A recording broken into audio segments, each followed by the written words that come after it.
Cette semaine à Identité littéraire, nous recevons l'auteur Christian Gay-Poliquin, l'écrivain et éditeur Éric Simard et le professeur, écrivain et essayiste Jean-François Chassé. Et vous, que lisez-vous?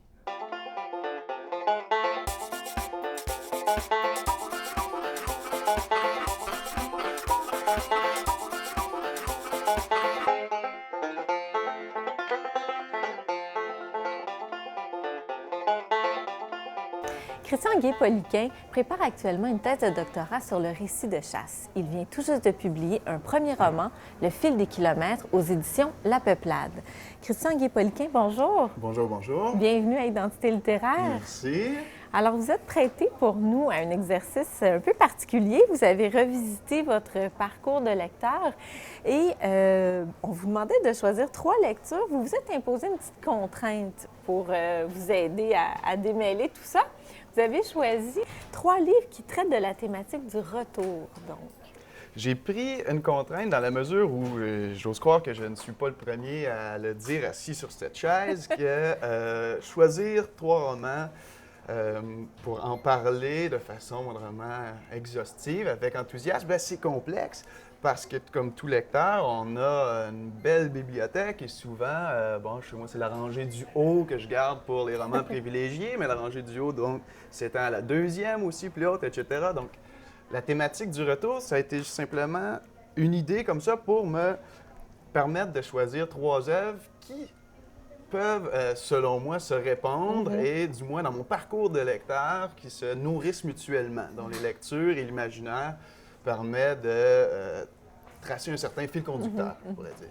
Donc, on commence tout de suite avec le récit du retour par excellence, l'Odyssée d'Homère. Donc, vous aviez lu à quelle époque de votre vie?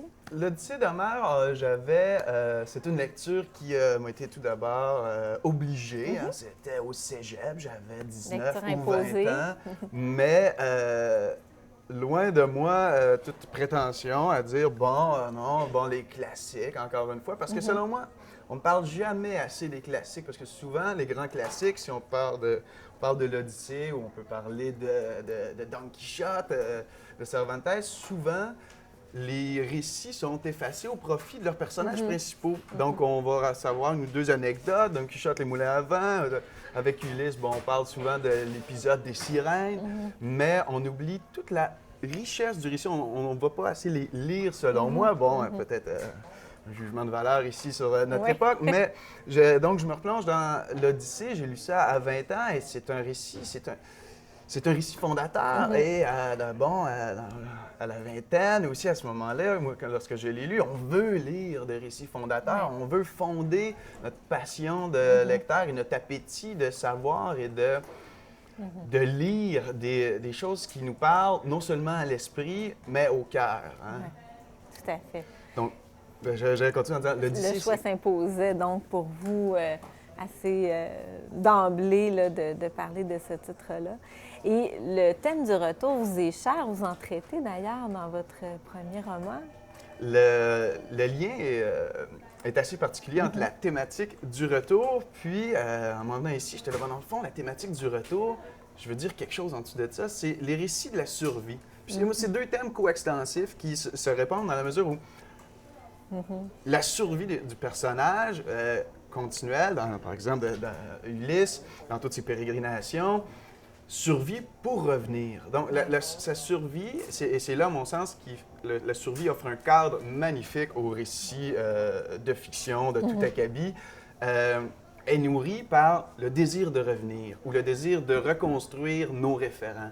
Et c'est à travers ça que l'Odyssée se montre comme un ouvrage formidable, d'autant plus que dans le désir du retour, le désir fondamental d'Ulysse, quel est-il? Au-delà de revenir chez lui, c'est de rester fidèle à la condition humaine.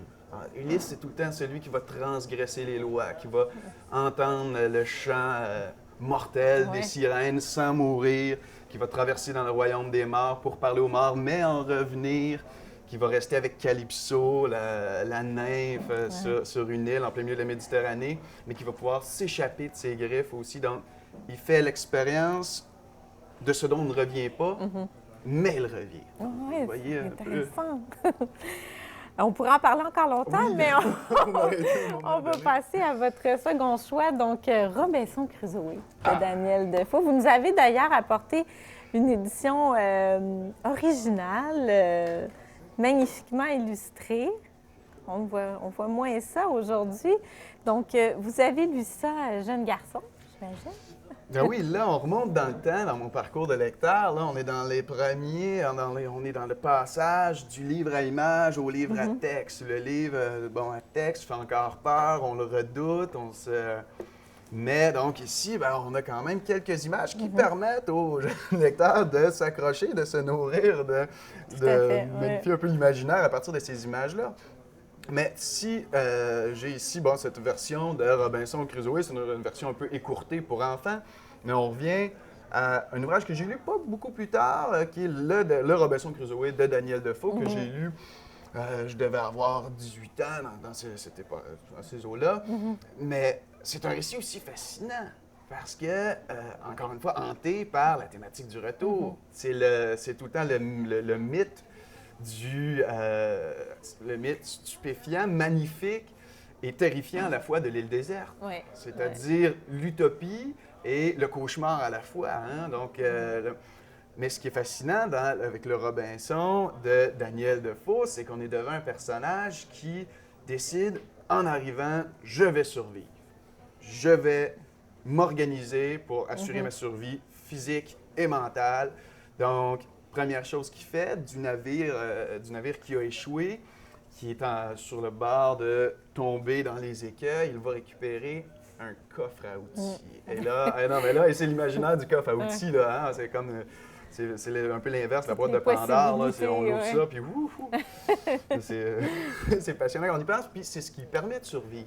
Ouais. Donc, c'est son trésor, et c'est à partir de ça qu'il va construire son monde, qu'il va recréer le monde auquel il n'a plus accès pour garantir sa survie. Donc, son retour impossible est assuré par son coffre à outils.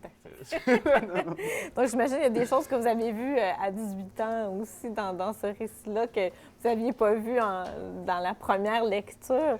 Puis, vous êtes... donc, vraiment, ça vous intéressait. Vous êtes constant dans vos lectures. Vous nous parlez maintenant de Michel Tournier, donc Vendredi ou les Limbes du Pacifique. Toujours l'histoire de Robinson Crusoe, mais là, le lien, vraiment la relation entre lui et son serviteur Vendredi. Donc, vraiment, il revisite, en fait, l'histoire de Crusoe, mais à travers cette relation-là. Vous avez... Exactement. Vendredi ou les Limbes du Pacifique, en fait, c'est la reprise du mythe de Robinson, mais où tout explose. Dans la mesure où on n'a plus un Robinson qui représente l'esprit cartésien qui va refaire le monde et va refonder son monde avec confiance. On est avec un personnage qui se dit, en arrivant sur l'île, je veux pas rester ici. Donc, quelqu'un qui La perspective est différente, en fait. Totalement. Et là, en fait, ça toutes les nuances ou une lecture beaucoup plus humaine du mythe fondé par Daniel Defoe. Donc, ici, Tournier, ce qu'il fait, c'est qu'il fait construire, dès l'arrivée sur l'île à Robinson, un immense bateau qui va pouvoir affronter la mer, mais Robinson, dans sa folie de retourner chez lui, il fait un bateau immense qui n'arrivera jamais à pousser à l'eau pour repartir. Donc, son bateau est là, mais son entreprise est vaine parce que un seul homme ne peut pas pousser un bâtiment pareil sur les flots. Donc, il reste prisonnier et tout change lorsque Vendredi arrive. Bien sûr, au début, Robinson Crusoe, avec son esprit colonisateur, qui reste néanmoins, fait Vendredi son esclave, mais au fil des événements, une maladresse de Vendredi fait en sorte que la poudrière, là où Robinson avait entreposé tous les barils de poudre qu'il avait pu sauver du bateau, explose littéralement et tout est renversé. Le monde de Robinson s'écroule et doit donc maintenant se fier à Vendredi pour survivre dans son monde, dans le monde de nature vierge où toute activité devient ludique et se met à, là je le résume grossièrement, à vivre de chasse et de cueillette et à s'amuser. Et Robinson, au lieu de vouloir refonder son propre monde, fait confiance à l'autrui, à l'autre, qui lui présente la possibilité d'un autre monde. Puis moi, c'est là que ça m'a interpellé beaucoup en tant que lecteur, où quelque chose d'autre est toujours possible, au-delà de notre connaissance des choses, ou au-delà même de nos désirs, qui sont le fruit de nos connaissances. Et donc ça, j'ai lu Vendredi, l'âme du Pacifique quelques années, là, il y a quelques années, il y a 5-6 ans, mais qui nous fait revisiter indéniablement, bien sûr Robinson, mais aussi l'Odyssée, la notion de retour. Oui. Là, est évacuée dans le mesure où ça peut être un retour, est-ce qu'on est obligé de revenir au même endroit? Et de toute façon, puisque rien ne perdure comme on le veut dans notre souvenir, est-ce qu'on peut réellement revenir? Cette question-là, bien sûr, je l'aborde dans le roman. Dans le roman donc, d'ailleurs, qu'on vous invite à lire Le fil des kilomètres qui aborde la thématique du retour. Christian Gué-Poliquin, merci beaucoup. C'était passionnant de vous entendre et ça nous donne le goût de nous replonger dans ces œuvres-là. Merci beaucoup. Merci beaucoup à vous. Responsable des communications aux éditions Septentrion, Éric Simard dirige également la division AMAC qui se consacre à la littérature contemporaine. Également auteur, il a 4 publications à son actif, Martel en tête, Cher Émile, Être et Le mouvement naturel des choses qui vient tout juste de paraître chez AMAC. Éric Simard, bonjour. Bonjour Anne-Pascale. Bienvenue à Identité littéraire. Bien, merci. Alors, vous êtes prêté à l'exercice, au jeu pour nous, de choisir uniquement 3 livres, 3 lectures qui vous ont marqué. Votre choix s'est arrêté. On commence tout de suite avec Marguerite Duras, L'amant. Oui, mais j'aimerais dire, avant qu'on plonge dans mes 3 choix, j'ai fait un choix en lien avec Éric l'auteur et plus que le lecteur, parce que c'est sûr qu'il y avait plein de choix possibles. Et je voulais parler des lectures qui m'ont marqué, justement en lien avec le journal que je viens de faire paraître, parce que c'est un peu des lectures fondatrices par rapport à mon écriture. Donc, L'amant. Pourquoi L'amant a un lien si grand avec mon écriture? Je pense avoir lu L'amant quand j'avais 19-20 ans et j'avais déjà une pratique d'écriture. Et quand j'ai lu L'amant, là, ça a l'air prétentieux, là, mais ça ne l'est pas. C'est que j'ai reconnu un peu mon style, des phrases très courtes, en dire beaucoup avec peu de mots.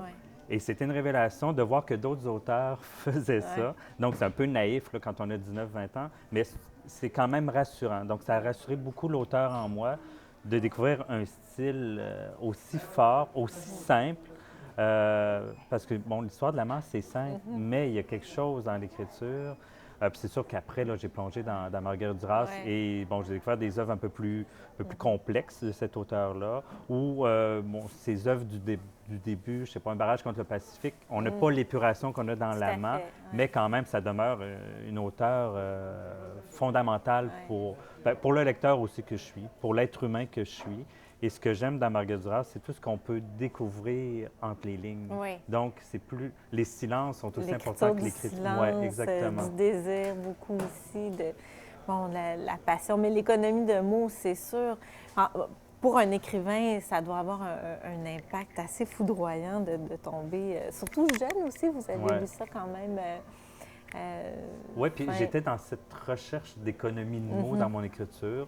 Naturellement, spontanément, et de voir ce qu'on pouvait en faire. C'est comme je l'ai dit, c'était vraiment... C'est marquant. C'était marquant. Et j'ai pas tout lu Duras, parce que moi, j'aime ça m'en garder un peu, surtout qu'elle est décédée. Donc, il m'en reste à lire. De temps en temps, j'ai envie de me replonger dans l'univers de Duras. Et c'est comme une espèce de refuge quand je relis un Duras. Je suis comme vraiment dans mes pantoufles. C'est rassurant, ça. Donc ça, est-ce que c'est un livre que vous avez relu plusieurs fois ou... C'est drôle que tu poses la question parce que c'est un des rares livres que j'ai relu. Moi, je fais pas ça. Il y a tellement de choses à lire. Relire, j'ai pas beaucoup de temps, sauf quand je travaille des manuscrits ou sur mes trucs. Mais je l'ai relu quand L'amant de la Chine du Nord est paru. Et là, tout de suite après avoir lu L'amant de la Chine du Nord, j'ai replongé dans L'amant parce que L'amant de la Chine du Nord, c'est L'amant, mais avec un autre angle. Donc, il fallait que je me replonge dans L'amant pour comparer les deux. Et ça aussi, c'est le genre d'exercice que j'aime, qu'un auteur m'amène dans un autre angle de son œuvre. Et c'est drôle parce que le mouvement naturel des choses, je parle beaucoup de mes relations amoureuses là-dedans. Et il y a un écho à Cher Émile, l'autofiction que j'ai écrite, parce que c'est les mêmes histoires d'amour, mais avec un autre angle. Fait que je pensais pas, moi, plus tard, je sais pas, une vingtaine d'années plus tard, faire la même chose.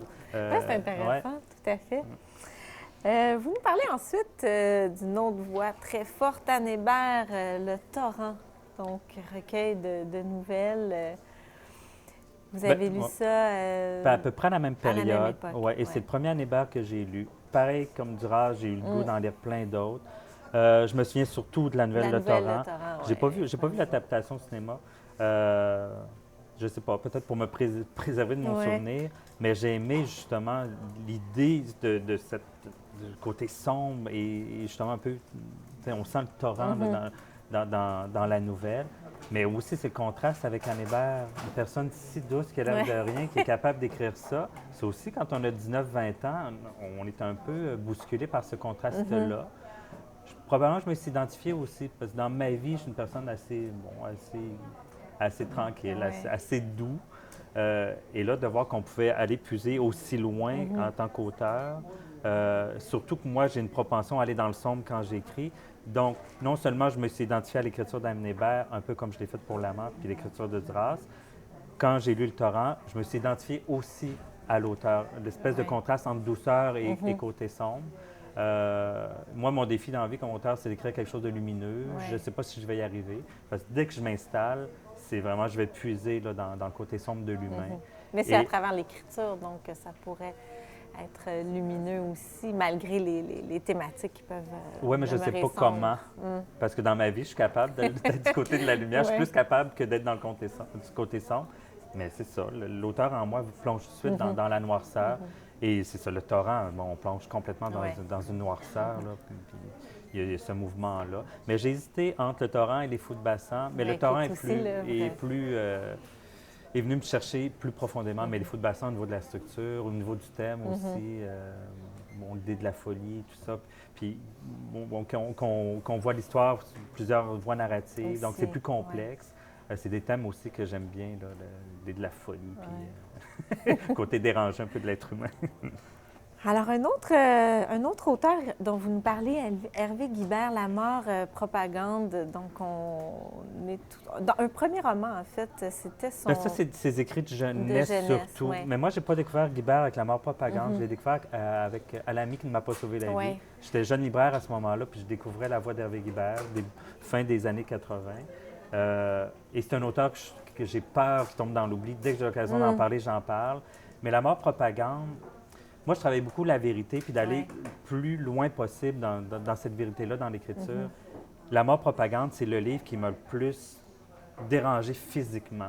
C'est des textes de jeunesse tellement puissants, tellement sans pudeur. Il va loin. Une violence, mais la beauté de l'écriture aussi contraste avec ça. Puis je me souviens d'une des nouvelles qui m'a marqué à un moment donné. Il y a une nouvelle... Il est dans le bol de toilette, puis il est au-dessus du bol de toilette, puis il observe sa merde, puis il décrit, mais en même temps... Presque scatologique. Oui, mais en même temps, il y a une intériorité, on sent son mal-être profond à travers cette nouvelle-là. Donc, on ne voit plus justement le côté scatologique, on voit la force d'une écriture et le mal-être d'un être humain. Tous les textes, là, ils venaient me chercher. Vraiment, là, j'étais dérangé. Genre de lecture qu'on ne sait pas où se mettre. On a un inconfort, mais en même temps, on aime ça. Une espèce de douleur dans le plaisir. Puis Hervé Guibert, c'est ça aussi. Et moi, je trouve que la clé de l'écriture d'Hervé Guibert, quand on a lu beaucoup de ses textes, c'est la mort propagande, puis ses écrits de jeunesse. Parce qu'on comprend, parce qu'il y avait une pulsion de mort tout le temps dans ses livres. Il en est mort, d'ailleurs. Il est mort du sida. De toute son œuvre, un peu. Oui, on dirait qu'il courait un peu après la mort. Et on le comprend vraiment dans ce recueil-là. Je sais qu'il a été repris à l'Arbalète chez Gallimard, mais il y a pas, je pense qu'il n'y a pas ces textes de jeunesse. Je crois qu'il y a juste La mort propagande. Je trouve ça dommage parce que les textes de jeunesse sont aussi forts que La mort propagande. Puis Hervé Guibert, c'est sûr qu'il a témoigné sur les années sida. Moi, je viens de cette génération-là. J'ai eu peur de l'attraper. J'en parle d'ailleurs dans le mouvement. Et je trouve dommage que... Je sais qu'il a été étudié en certaines universités, mais le lecteur... Le lecteur, en dehors du cercle un peu universitaire des études, ne connaît plus Hervé Guibert, alors que c'est le témoin d'une époque importante. Mais je me dis qu'on va sûrement y revenir à un moment donné. Gallimard reprend la plupart de ses titres. Déjà, je me dis, OK, son œuvre va quand même traverser le temps. je voudrais pas que son œuvre soit datée. Mais c'est vrai qu'on n'avait peut-être pas assez de recul encore sur les années 80-90. Oui. Mais ça, c'est une de mes lectures les plus marquantes, autant comme lecteur qu'auteur. La mort propagande, là, c'est impérissable dans ma tête. Là. Il y a comme, je ressens un peu cette émotion-là quand j'en parle. C'est d'un trip, là, vraiment. Mais merci beaucoup, Éric Simard. Merci. Tout de suite après la pause, nous recevons Jean-François Chassé.